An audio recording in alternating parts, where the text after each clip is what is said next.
Eu quero tratar com vocês um assunto agora que é muito importante. Quando a gente escuta isso, mas é fundamental. Nós encontramos um texto que é bem provocativo em Mateus capítulo 24, da onde a gente vai partir, versículo 13.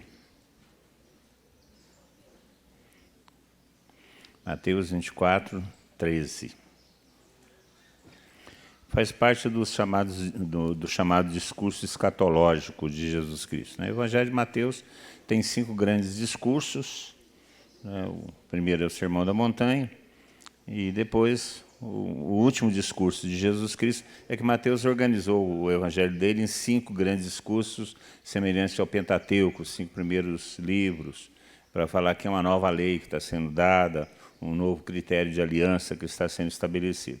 E o último discurso de Jesus Cristo é chamado de discurso ou sermão escatológico, das coisas do fim, as coisas que devem acontecer ao fim, ou para onde nós estamos caminhando, né? Porque nós estamos caminhando para o fim, né? O mundo vai acabar, não hoje, eu gostaria que fosse hoje, mas isso me parece, pelo tempo, que ainda vai resistir hoje ainda, né? E, aliás, está uma onda agora de fim de mundo, o terceiro segredo de Fátima, então, Garabandal, então, a qualquer momento desse a gente topa com Jesus Cristo chegando aí com os carros de fogo, etc. Nós estamos caminhando para o fim. Então, Jesus Cristo, nesse seu discurso, chamado discurso escatológico, ele coloca algumas coisas referentes exatamente a esse tempo derradeiro. E na realidade, nós já estamos vivendo o fim. Desde o momento em que Jesus Cristo subiu ao céu, ressuscitado, glorioso, subiu ao céu, ele pode vir a qualquer momento estabelecer seu reino definitivo. Esse período da primeira vinda de Jesus Cristo e da sua segunda vinda, que é o advento geral, é um tempo escatológico, o tempo que vem a ser. Então, nós estamos esperando, de fato, a segunda vinda de Cristo. E ele, quando fala sobre essas coisas do fim, no versículo 13, ele faz a seguinte exortação. Quem, porém, perseverar até o fim, esse será salvo. Ele fala sobre, então vos entregarão a tribulação e vos matarão. Por causa do meu nome sereis odiados por todas as nações. Então muitos ficarão escandalizados, trairão uns aos outros e se odiarão mutuamente. Hão de surgir muitos falsos profetas que enganarão muita gente. A iniquidade se espalhará tanto que o amor de muitos esfriará. Isso a gente tem assistido. E ele diz, quem, porém, perseverar até o fim, será salvo. O evangelho do reino será proclamado em todo o mundo como testemunho para todas as nações. Então virá o fim. Quem perseverar até o fim será salvo. Então, existe um desafio, e que é a perseverança, perseverar até o fim. Gente, não é perseverar por alguns anos, não. Eu me recordo do grupo que começamos, e lá nos idos de 1970, nós éramos 68 que fizemos encontro de juventude em Poços de Caldas. Desses 68 que fizemos encontro de juventude, tem eu e um que é padre. Cá, com os 2 ou 3 morreram, né? Não sei que situações morreram, mas a grande maioria, que eu me encontro de vez em quando com alguns deles, não perseveraram. Entraram no mundo e ainda conversa comigo e fala assim, você está naquela ainda? Você está naquela, você ainda, de vez em quando me pergunta para mim, você ainda está mexendo com coisa de igreja? Olha a visão que as pessoas têm, né? Você está nessa ainda de religião, você está nessa ainda, você não evoluiu? Já me perguntaram. Não, eu continuo neandertal ainda, não evoluí, não. Eu continuo primitivo ainda. Então, o grande desafio é a perseverança. Quantos começaram com você? Você que tem aí 1, 2, 3 anos de caminhada, pouca. Todos que começaram com vocês estão junto com vocês, hein?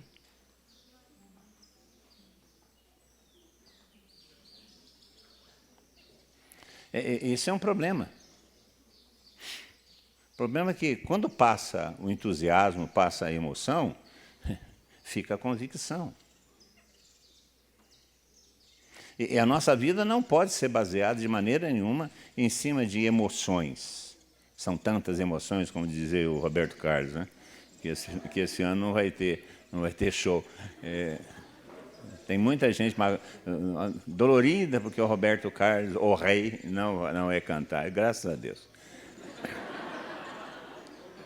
Mas quando acabam as emoções, sobram as convicções.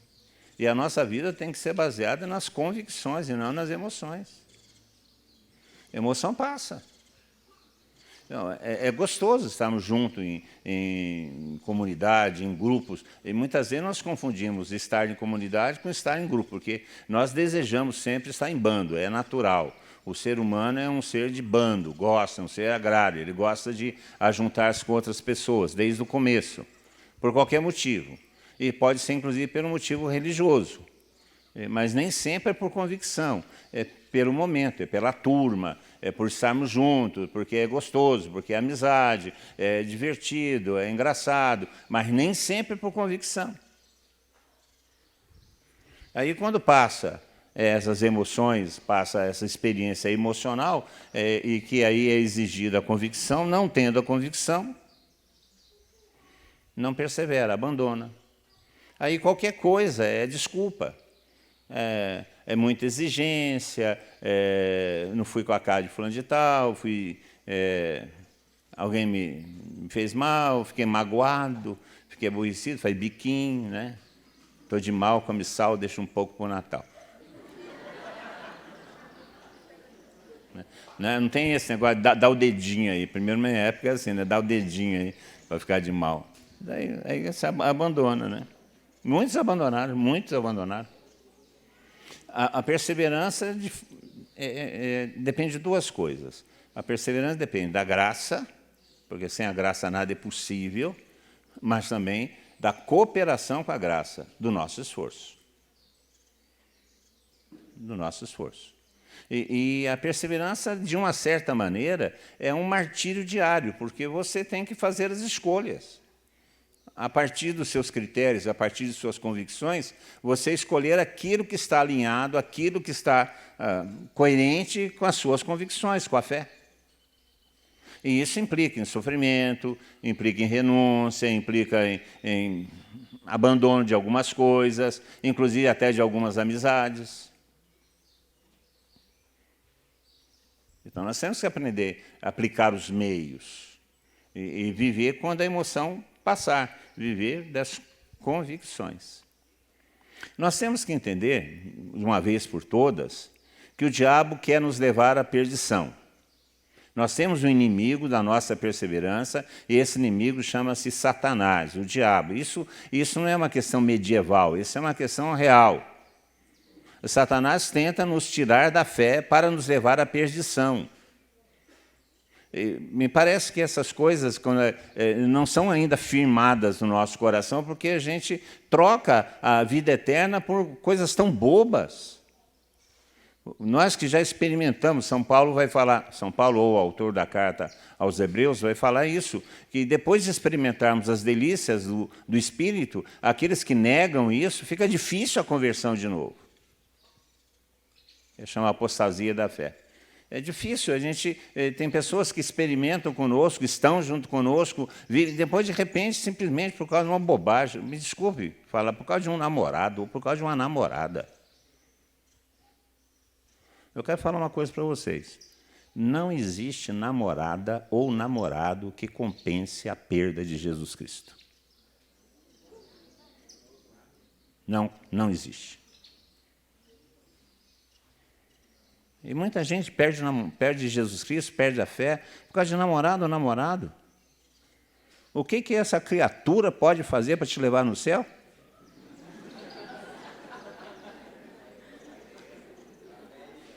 Se ela não comungar o mesmo ideal de fé que você tem?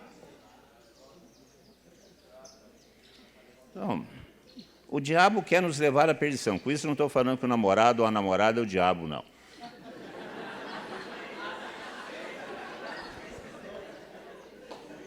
Algumas vezes, né?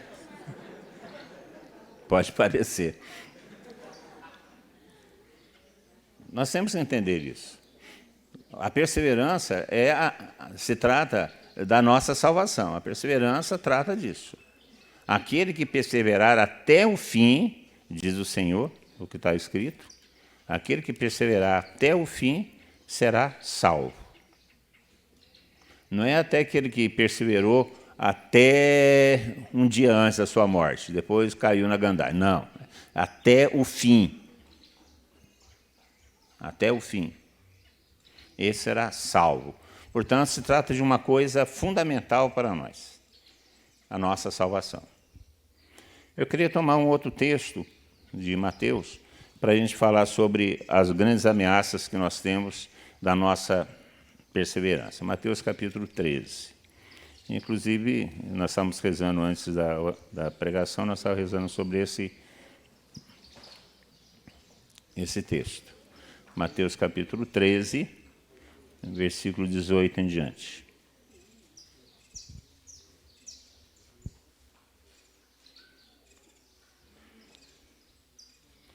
Aliás, podemos pegar bem antes disso daí. Podemos pegar o versículo... Bom, o versículo 18 sabe.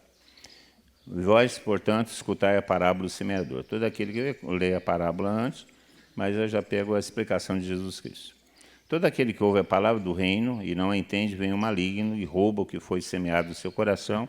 Este é o que foi semeado à beira do caminho. O que foi semeado no terreno rochoso é quem ouve a palavra e logo recebe com alegria, mas não tem raiz em si mesmo, é de momento e surgindo a tribulação ou perseguição por causa da palavra, logo fica escandalizado. O que foi semeado no meio dos espinhos é o que ouve a palavra, mas as preocupações mundanas e a ilusão da riqueza sufocam a palavra e ela fica sem fruto. O que foi semeado na terra boa, porém, é quem ouve a palavra, entende e produz fruto, um 100, outro 60, outro 30.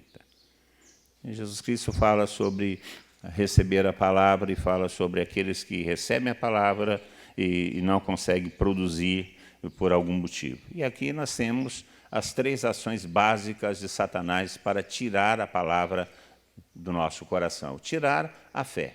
Porque, na realidade, a perseverança é uma perseverança na fé. A fé é colocar em prática as nossas convicções em relação a Jesus Cristo, seu evangelho, sua palavra, seus desejos, seu projeto. É vivenciar aquilo que nós temos convicção. Isso é a fé. E o diabo tenta exatamente tirar a fé do nosso coração para que a gente se perca. Ele não tem outro desejo. O diabo não tem em relação a nós nenhum tipo de bom sentimento. E nós temos que entender isso. De uma vez por todas, levar a nossa vida a sério. Então, nós temos que perseverar. Não existe, gente, desculpa, eu fiquei machucado com fulano de tal, porque o padre fez não sei o quê, ou porque... Isso tudo não compensa perder o céu. Não compensa. Abandonar a fé, largar as coisas por causa desses escândalos, por causa não compensa. Porque se trata de salvação eterna. Nós temos que colocar esse valor de uma vez por todas. Aí a gente acaba suportando as dificuldades. Então, o texto de Mateus 13 fala de 3 coisas. Primeiro, fala da dureza do coração. Não acolher a palavra de Deus. Então, tem aqueles que escutam, mas não acolhem a palavra de Deus.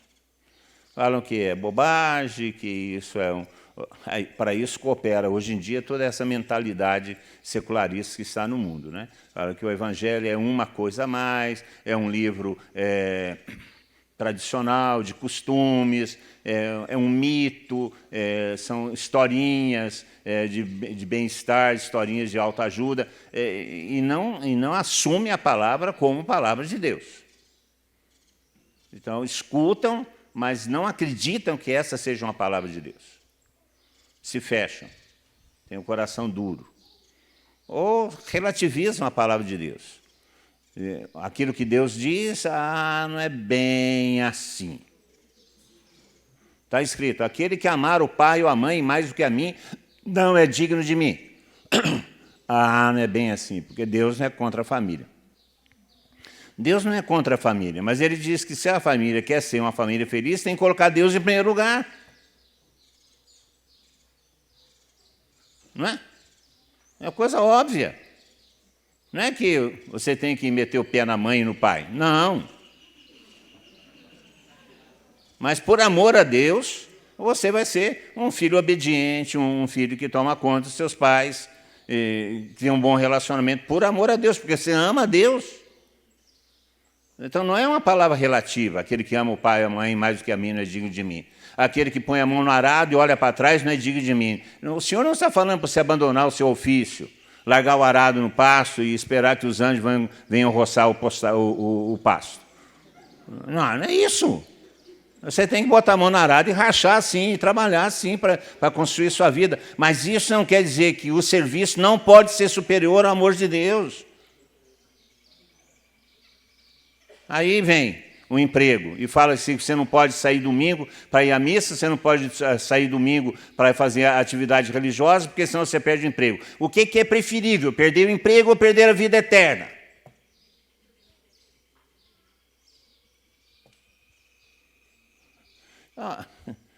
Não é outra coisa, é acolher a palavra de Deus à sua realidade. Aí quando nós relativizamos, quando falamos que não é bem isso, essa não é a palavra de Deus, é um mito, é uma construção histórica de uma comunidade, o que eles pensavam na época, que agora não se aplica, isso é satânico. Porque quer tirar do nosso coração a palavra de Deus para que a gente não creia e não crendo não sejamos salvos, porque o diabo quer a nossa perdição. Então, a primeira coisa é isso. Nós não perseveramos porque não acolhemos a palavra de Deus. Relativizamos, descremos, seguimos essas modas todas que estão aí por aí agora, a demitificação de Bultmann e companhia limitada. E a palavra de Deus passa a ser um contexto cultural a mais. Aí vale a pena, vale tudo, vale o que fala o Maomé, vale o que fala o Buda, vale o que fala a Pachamama, vale o que fala o orixá qualquer de qualquer canto. Não. Essa é dureza de coração, não acolher a palavra de Deus. E isso gera o quê? O diabo vem, tira a fé, e nós vamos perdendo a nossa vida. Segunda coisa que o Senhor fala, que dificulta a perseverança, porque tira a nossa fé, reduz a nossa fé, são as tribulações do mundo. Gente, viver a fé no mundo é suportar dificuldades, cruz, perseguições, incompreensões. Eu não preciso falar isso, o próprio Senhor no texto fala isso. Vão ser julgados, perseguidos. É natural. Se nós queremos viver conforme a palavra de Deus, o mundo não acolheu a palavra de Deus, matou a palavra de Deus encarnada. São João fala no começo do seu evangelho, veio para o mundo, mas os seus não a receberam. Então, o mundo vai perseguir mesmo, não vai aceitar. Então, nós vamos ter dificuldades no mundo. Vamos ter dificuldades no mundo. E tem uma coisa que a gente observa hoje em dia, por causa das dificuldades que o cristianismo está tendo no mundo hoje, existe uma outra tendência que é um tanto perigosa, que é o tradicionalismo. Né? Começar o milenarismo. Falar que o último Papa que de fato foi Papa foi Pio XII. Né? Que os que vieram de lá para cá, João XXIII, João Paulo II, Bentinho XVI e o Chiquinho, não tem nada a ver com os papas legítimos, né? Chamado de sede vacante, né? Os sede vacanistas, que estão falando que não existe mais papa e que o Concílio Vaticano II é um concílio que é herético, porque está apostatando a fé, porque permitiu que mulheres distribuíssem a Eucaristia. Gente de Deus, as mulheradas deviam se revoltar contra isso, né? Porque diz que só o homem pode distribuir a Eucaristia, mulheres não, né? É de fato, fica um pouco mais difícil com as unhas compridas, fica difícil mesmo, pode até, né, espetar a boca do outro, coitado, né? Então, aí as mulheres não pode, em que a Assembleia de Cristãos ficou presidida pelo sacerdote, então o sacerdote foi reduzido a um presidente de Assembleia. Então existe uma tendência tradicionalista muito grande hoje na igreja, muito grande. E essas dificuldades que nós temos hoje na vivência da fé, e inclusive uma fé esclarecida, num mundo cada vez mais esclarecido, tem levado pessoas a viver esse tradicionalismo, que é uma forma também de se fechar à graça de Deus, porque passam a fazer julgamentos de outras pessoas. Não é o comportamento ritual, comportamento pelo comportamento. Não é porque eu comungo na boca e de joelho e que os outros que comungam de pé e na mão estão errados. Não. Então, cuidado com o mundanismo, cuidado com as dificuldades da fé no mundo de hoje. Cuidado. Então, essas tribulações, esses sofrimentos, essas dificuldades, fazem com que muitas vezes se perca a fé. Fique acreditando nos rituais e não tenhamos fé de verdade. Ficamos enfraquecidos e não queremos enfrentar as situações. E aí perdemos a fé. E perdemos a fé, não conseguimos perseverar. Ficamos reduzidos a ritos e não a convicções. E perdemos a fé e perdemos a nossa salvação. E a última coisa que o texto de Mateus 13 fala é sobre essa mentalidade que está presente no mundo, né? Nós temos uma mentalidade mundana, secular, ateísta, presente no mundo, que é terrível, né? A velha pergunta, né? Não precisa disso tudo, não precisa dessa radicalidade, não é bem assim. Então, esse mundanismo presente no mundo, né? Nós vemos aí a promoção do consumismo, a busca do prazer excessivo, essas coisas. Isso tudo tira a fé. E, ao tirar a fé, é coisa do diabo para a nossa perdição. Então, nós temos que resistir a isso. Contra a corrente, martírio diário,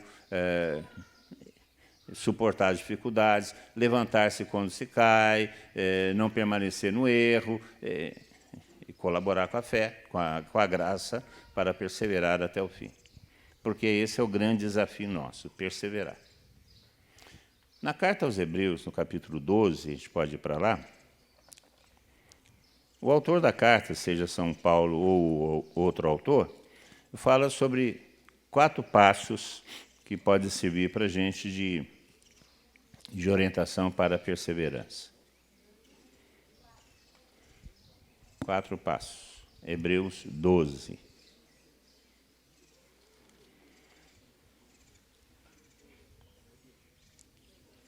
Hebreus 12. Ele fala, versículo 1. O autor da carta fala isso. Portanto, com tamanha nuvem de testemunhas em torno de nós, deixamos de lado tudo que nos atrapalha e o pecado que nos envolve. Corramos com perseverança na competição que nos é proposta e com os olhos fixos em Jesus, que vai à frente da nossa fé e a leva à perfeição. Em vista da alegria que o esperava, suportou a cruz, não se importando com a infâmia, e assentou-se à direita do trono de Deus. Pensai, pois, naquele que enfrentou uma tal oposição por parte dos pecadores, para que não vos deixeis abater pelo desânimo. Aí nós encontramos nesse texto 4 passos fundamentais para a perseverança. Eu estava pensando o que poderia nos orientar nessa reflexão e lembrei desses 4 passos. Eu escutei isso há 50 anos atrás, esses 4 passos que me ajudaram durante essa trajetória toda, durante todo esse tempo. Primeiro passo, primeiro ponto, deixar tudo o que atrapalhe o pecado que nos envolve. O que é deixar tudo o que atrapalha? Tudo aquilo que não nos leva para Deus deve ser deixado para trás. A pergunta que a gente tem que fazer é essa. Isso me leva para Deus? Sim, então tudo bem. Isso me leva para Deus? Não, então eu não quero. Aí você pode me falar, mas isso fica difícil. É isso mesmo. Porque o pecado é doce. Para diabético é um veneno. Então, tudo que atrapalha. Tudo que atrapalha. Em que está baseado isso? Vocês conhecem esse texto também. Se tua mão direita te escandaliza, corta e lança para longe de ti. Porque é preferível entrar com uma mão só no reino dos céus do que com as duas ser precipitado no inferno. Se teu olho direito te escandaliza, arranca-o, lança-o para longe de ti. Porque é preferível entrar no reino dos céus com um olho só do que com os dois ser precipitado no inferno. É essa a medida. É essa a medida. Tudo aquilo que nos atrapalha, tudo aquilo que não nos leva para Deus, tudo aquilo que é causa para a nossa queda, tudo aquilo que é causa de nossa perdição, deve ser abandonado. Situações, amizades, vivências. O Monsenhor Mauro falava uma coisa que eu achava muito interessante. Ele fala, olha, um cristão pode ter toda e qualquer profissão, só não pode ser porteiro de zona. É uma profissão incoerente com quem é cristão. Não, tudo que atrapalha. Então, rancor, desejo de vingança, falta de perdão, ganância, amor próprio, apegos. Nós tínhamos um casal, não estão mais na comunidade, é lógico, na comunidade jovem, e nós estávamos reunidos, conversando sobre o céu, sobre a possibilidade de termos uma comunidade, e nós sonhávamos com isso lá nos anos de 1970 e qualquerzinho. Falando de comunidade, aí essa moça, que era noiva do que ela se casou, ela falou assim, olha, se no céu eu não puder ficar com meu marido, eu não quero ir para o céu. Por mais bonito que o marido seja, gente, pelo amor de Deus.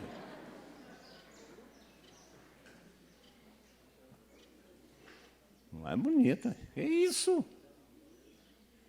É isso. Tudo que nos atrapalha. E o pecado que nos envolve. O que é o pecado que nos envolve? Gente, é essa mentalidade que penetra. A gente não percebe, mas muitas vezes nossas ações, nossas escolhas, nossas decisões não estão fundamentadas naquilo que é da vontade de Deus. Está fundamentado nos nossos sentimentos, nos nossos quereres e naquilo que a comunicação, que a propaganda, que o mundo nos coloca como necessidade.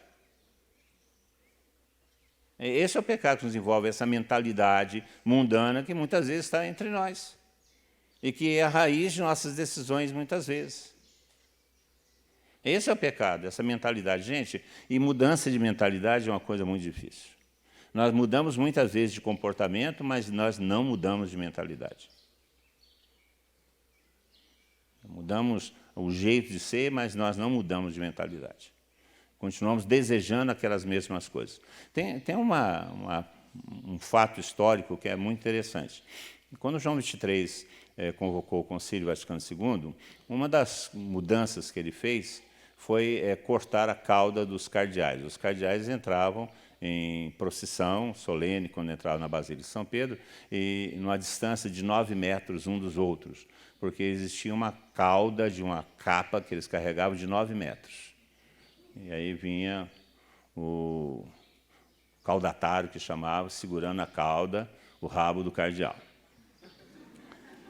Aí João XXIII determinou que isso não se fizesse, e aí Paulo VI cortou de vez. Mas não cortou de vez porque houve uma resistência, mas aí depois ele cortou de vez. Aí acabou as caudas. Mas os cardeais continuaram entrando de 9 em 9 metros. Não tem a cauda, mas tem a cauda virtual, de 9 em 9 metros. Isso é mentalidade. Você não tem a prática, mas você tem o desejo. Você não tem a prática, mas você queria que fosse diferente. E o seu coração não está naquilo que que você se propõe? Por causa da mentalidade que está no mundo. É isso o pecado que nos envolve. O pecado que nos envolve. Por isso é o primeiro passo, deixar tudo que atrapalha e o pecado que nos envolve. Mudar a nossa mentalidade. Não permitir que essa mentalidade mundana seja a raiz de nossas decisões. E cortar laços com tudo aquilo que é o pecado. Tudo aquilo que pode nos levar ao pecado. Não interessa, temos que cortar na raiz. Segunda coisa, manter os olhos fixos em Cristo. O texto fala isso. Sobre isso nós falamos na primeira meditação. Fazer de Cristo nosso ideal, nossa razão de ser, o porquê nós vivemos, o critério de nossas escolhas, o sentido de nossa vida. Não podemos perder Cristo de referência, de vista. Não podemos. Porque Ele é a nossa segurança, Ele é a nossa rocha.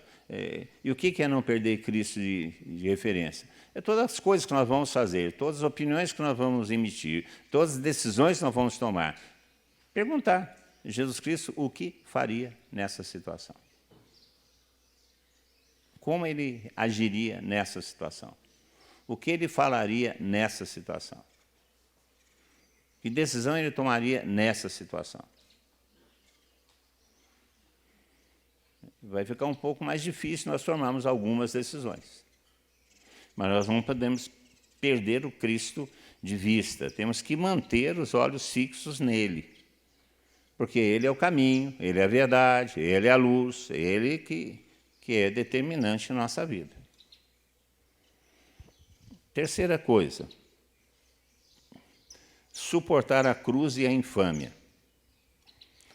Vejam, a cruz é a nossa escolha. O Senhor fala isso, quem quiser me seguir, renuncie a si mesmo, tome sua cruz e me siga. Portanto, a cruz é uma escolha. O que é a cruz? A cruz não é só ficar crucificado, pregado, como os homens fizeram com Cristo. A cruz significa o sofrimento diário, o sofrimento que advém de não fazer as coisas que nós queríamos, mas fazer as coisas que Deus quer que a gente faça. O não de Deus para nós deveria ser entendido como uma palavra de incentivo à nossa realização. Porque Deus fala uns não para a gente fica revoltado, achando que aquilo que Deus nos proíbe é para o nosso mal. Não, Deus nos ama. Deus nos ama. Incondicionalmente. Nos ama. Mesmo quando nós estamos no pecado, Deus nos ama. Mesmo quando nós estamos revoltados contra Deus, Ele nos ama. Porque Deus não pode fazer uma outra coisa senão amar, porque Deus é amor. Não existe em Deus outra coisa senão amor. Ele cria por amor, Ele perdoa por amor, Ele age por amor. E o amor deseja o bem do outro. Portanto, se Deus me ama, é porque Ele deseja o meu bem. Portanto, quando Ele estabelece uma verdade, uma vontade dEle a meu respeito, não é para a satisfação egoísta do próprio Deus. Não, é para a minha realização, para a minha felicidade, porque Deus me ama. Então, fazer a vontade de Deus é o ato mais inteligente que eu posso ter para a minha vida. Então, suportar a cruz e a infâmia, suportar o sofrimento que vem disso. Porque obedecer a Deus e não obedecer a nós mesmos causa sofrimento. Causa sofrimento, como causou a Cristo. Afastai-vos de mim, Pai, esse cálice, mas seja feita a sua vontade. A minha vontade não é beber o cálice, mas a vontade tua é que eu beba o cálice. Então eu vou beber o cálice. Nós temos que aprender que as nossas escolhas causam sofrimentos, quando as nossas escolhas são as escolhas da vontade de Deus e não são as escolhas de nossa própria vontade. Eu conto uma história que é um fato que é muito interessante. A minha neta, Rafaela, ela tinha 2, 3 anos, e a Tânia estava fazendo um pãozinho de queijo, e ela veio, aquele toco de gente, que pensa que é gente, né? Aquele toco de gente vem olhando a janelinha do forno, né? E vendo o pão de queijo crescendo, enfiou a mão na janelinha para poder pegar o pão de queijo que estava lá dentro. A janelinha estava uns 180 graus, mais ou menos, né? A Tânia, quando viu que ela estava chegando, colocou a mão nela e fez assim, não, e empurrou ela para longe. Não, não, não. Ah! Ela sentou no chão e esperneou, e chorou, e gritou, e tal de coisa. E deu vontade de botar ela dentro do forno, né? Chorou, esperneou, xingou. Por quê? Porque ela não fez a vontade dela. Fez o que a Tânia quis e obrigou ela a fazer. Mas se ela tivesse feito a vontade dela, ela tinha queimado a mão. E tinha sofrido. A Tânia, porque ama a neta e sabe que aquilo vai queimar, não permitiu que ela fizesse aquilo que ela queria. Isso causou sofrimento. É isso mesmo. Então nós temos que suportar a cruz. Não é uma visão masoquista. Ah, eu quero sofrer, o desejo. Não é isso. Ninguém procura o sofrimento de livre consciência. Mas o sofrimento virá, sim, se nós fizermos as escolhas que não são as escolhas das nossas paixões, dos nossos desejos, as escolhas de Deus. E isso vai nos fazer sofrer. Isso é cruz. A cruz que é a libertação. E nós devemos enfrentar também as infâmias, porque suportar as infâmias significa suportar ser desprezado, ser perseguido, ser preterido na promoção. Esses dias um rapaz me procurou na casa de Guadalupe e falou, Tatá, estou precisando de emprego, e fui procurar um emprego em tal firma aqui em Itajubá, e o RH fez entrevista, me perguntou se eu sou cristão praticante. Eu falei que sim, participo de comunidade. E ele falou assim, então não posso te contratar.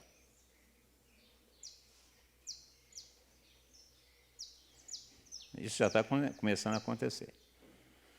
Se você se declara cristão, você já começa a ter dificuldades de emprego, etc. e tal. Isso é infâmia. Você é cristão. Aí você, por ser cristão e tomar as atitudes que o cristianismo exige, você pode ser chamado de conservador, atrasado, retrógrado, sistemático, rústico, sistemático e qualquer coisa parecida com aquela música, né? O bruto, rústico e sistemático. Não é? Aí quando você fala que homem é homem, mulher é mulher, aí vem, você é um cara que não é moderno. Não, eu não sou moderno, não. Eu sou antigo. Na minha época, homem era homem, mulher era mulher, criança era criança, pai era pai, não mãe, mãe era mãe, não pai.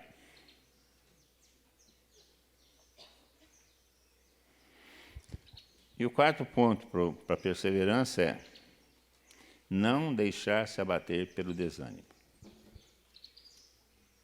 Não se deixar abater pelo desânimo. Chega de desculpas e racionalismos, né? Não estou bem.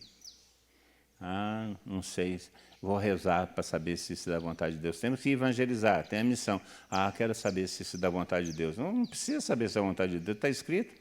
Ide anunciar o evangelho a todos os povos. Não precisa perguntar se é da vontade de Deus. Não precisa. Chega de desculpas, né? Chega de desculpa. Amai-vos uns aos outros. Você não precisa perguntar se você tem que amar o seu irmão. Está escrito, amai-vos uns aos outros. Chega de desculpa. Mas ele é feio. Paciência, não é tão bonito quanto você. Ué. E daí? Nem todo mundo é tão bonito quanto você. Vai fazer o quê? Não, chega, né? Porque fui magoado, ou porque eu fui desprezado, ou porque não me valorizaram, porque não me agradeceram. Né? Pelo amor de Deus, parece Lupicínio Rodrigues, né? A música Lupicínio Rodrigues, não me chamar de meu amor, tal coisa, fica machucado. Não se deixar abater pelo desânimo, não. Aí vai fazer alguma coisa, foi proibido, o padre não deixou. Daí, amanhã é outro dia, amanhã a gente faz de novo. Faz de novo. Não se deixar abater. Não se deixar abater. Pelo amor de Deus, se a gente fosse se abater pelo desânimo, puxa, Eu tinha metido o pé nisso há muitos anos. Muitos anos tinha abandonado a fé. Então, 4 coisas que a gente deve fazer para perseverar. Primeiro, deixar tudo que atrapalha e o pecado que nos envolve. Manter os olhos fixos em Cristo. Suportar a cruz é infame e não se deixar abater pelo desânimo. Fala aí para o seu irmão que está do seu lado. Perseverar.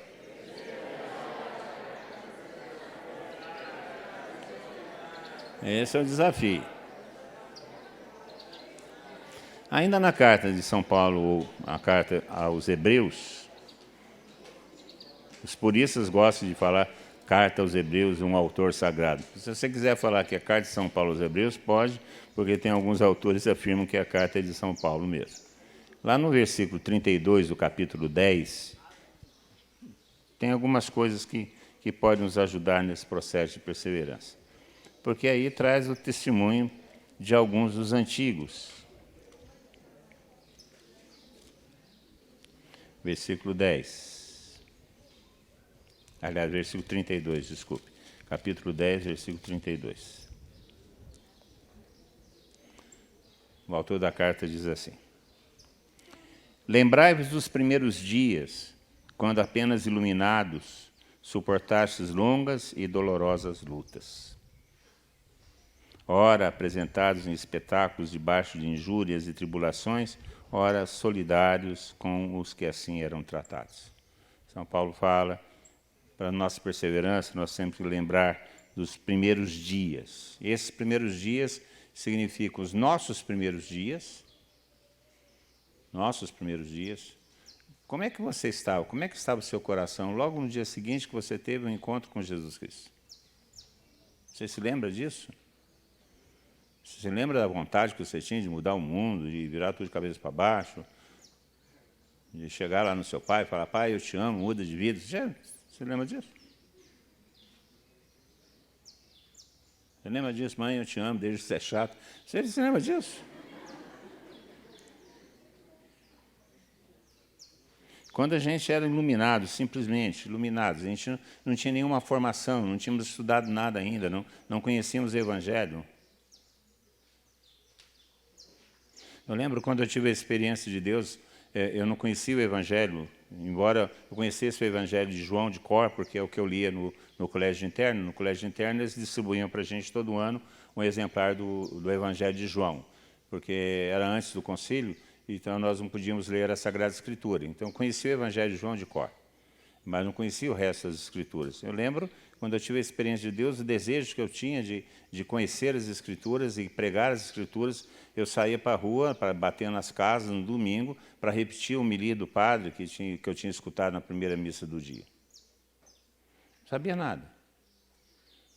Agia por essa iluminação, por essa experiência. E quantas longas e dolorosas lutas nós já suportamos? Todos nós. Não interessa se eu sou mais velho do que sou mais velho que vocês. Eu tive minhas lutas e vocês têm a luta de vocês. Não podemos desperdiçar isso. Podemos desperdiçar isso. Apresentados em espetáculo, debaixo de injúrias e tribulações, solidários com que eram assim tratados. Aqui São Paulo está falando daqueles que vieram primeiro também, que são os nossos mártires.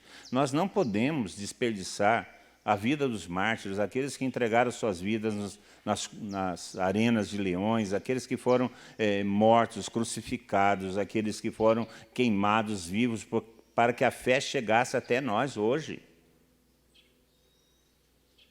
Quando nós negamos a fé, nós estamos negando esses testemunhos, nós estamos negando a utilidade dessas mortes.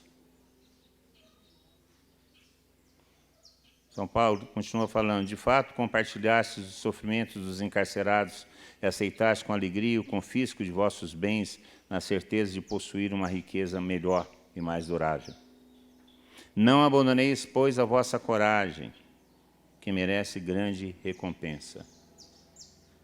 Não abandonar a coragem. De fato, é preciso que persevereis para cumprir a vontade de Deus e alcançar o que Ele prometeu. Porque ainda bem pouco O meu justo viverá pela fé. Aquele que pode vir, virá e não tardará. O meu justo viverá pela fé, e se esmorecer, não me agradarei mais nele. Nós não somos desertores para a nossa perdição, mas perseveramos na fé para preservar a vida. Não somos desertores para a nossa perdição. Perseveramos na fé para preservar a vida. Fala para o seu irmão, não somos desertores.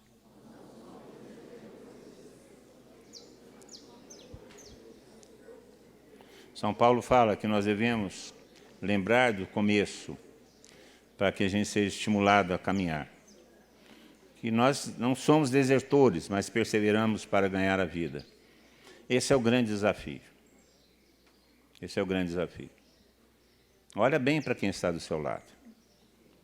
Para quem está atrás de você, olha bem quem está te acompanhando. Se nós nos reunirmos aqui o ano que vem, quantos de vocês estarão aqui?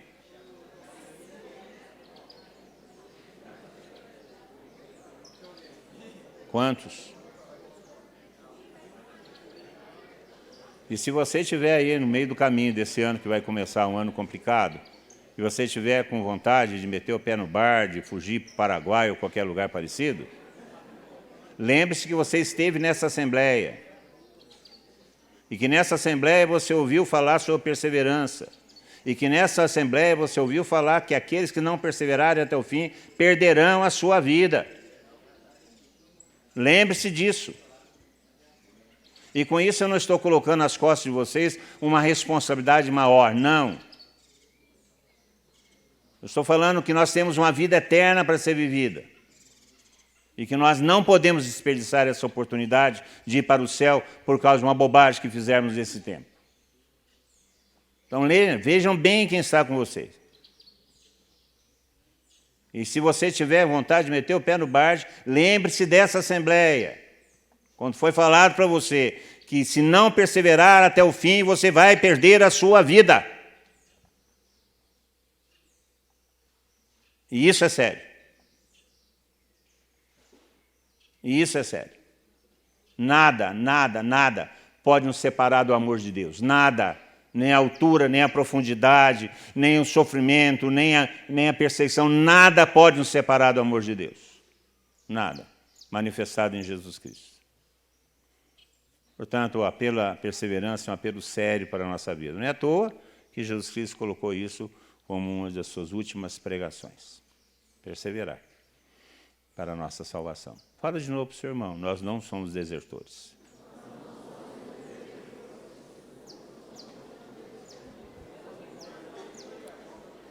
Quem é que nos faz perseverar? É o Espírito Santo. O Espírito Santo que gera convicções em nós. O Espírito Santo que dá o consolo em nosso coração. É o Espírito Santo que nos convence. É o Espírito Santo que nos move. Que nos faz arrepender de nossos pecados. Que nos faz voltar para a vida. É o Espírito Santo. E esse Espírito Santo nos foi dado, habita em nosso coração. Vamos pedir a graça da perseverança. É alguma coisa que nós não acostumamos rezar, não costumamos rezar. Rezar pela nossa perseverança. Rezar pedindo a graça da perseverança, de permanecer firmes, de não fraquejar, de mesmo que a gente erre, voltar. Voltar. Porque o Senhor sempre vai nos acolher. Sempre vai nos acolher porque nos ama. Vamos rezar, abaixa a sua cabeça um pouco. Põe a mão no seu coração e peça ao Senhor o dom da perseverança. O Espírito Santo, ele nos dá esse dom. É um dom que ele quer dispensar a cada um de nós. Nós te pedimos, Senhor, dê-nos o dom da perseverança. A graça de perseverarmos até o fim, conforme a tua vontade. Que as dificuldades, as perseguições, as paixões não nos afastem.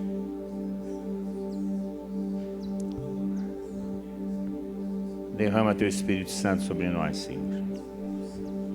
e dê-nos a graça da perseverança.